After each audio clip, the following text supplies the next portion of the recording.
Brand है, आपको पता है किसका ब्रांड है? বলিউডের অন্যতম জনপ্রিয় অভিনেত্রী দীপিকা পাড়ুকোন ৩ মাস আগেই মা হয়েছেন তিনি। বর্তমানে অভিনয় থেকে বিরতি নিয়েছেন তিনি।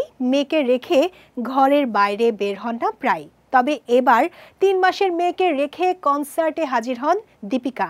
এরপর থেকে শুরু হয় আলোচনা। ভারতীয় সংবাদ মাধ্যম ইন্ডিয়ান এক্সপ্রেস থেকে জানা গেছে ৬ ডিসেম্বর বেঙ্গালুরুতে দিলজিৎ দোসাঞ্জের কনসার্টে হাজির হন দীপিকা পাড়ুকোন। এক ভক্তের শেয়ার করা ভিডিওতে দেখা যায় মঞ্চে থাকা দিলজিৎ গাইছেন সিয়া হাসহাস আর তার সঙ্গে নাচছেন দীপিকা।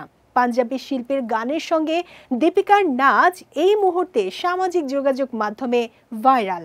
ভিডিওতে দেখা যায় দিলজিতের অনুষ্ঠানে দীপিকা হাজির হতেই মুহূর্তে শ্রোতাদের মধ্যে আলোড়ন পড়ে যায়।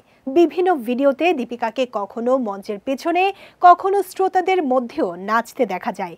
মঞ্চে উঠে দিলজিতের সঙ্গে নাচের পাশাপাশি পাঞ্জাবি শিল্পীকে কন্নড় ভাষাও শেখান এই অভিনেত্রী। এদিন বন্ধুদের সঙ্গে কনসার্টে অংশ নিতে আসা দীপিকাকে পাওয়া যায় ভিন্নভাবে। সাদা টপ ও জিন্স পরে এসেছিলেন নায়িকা।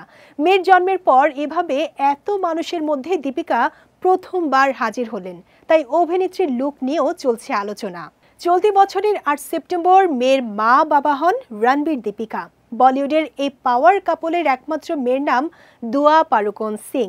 মেয়ের মুখ না দেখালেও ইনস্টাগ্রামে দিওয়ালি উপলক্ষে সাজুগুজু করা মেয়ের একটি পায়ের ছবি পোস্ট করেছিলেন এই তারকা দম্পতি।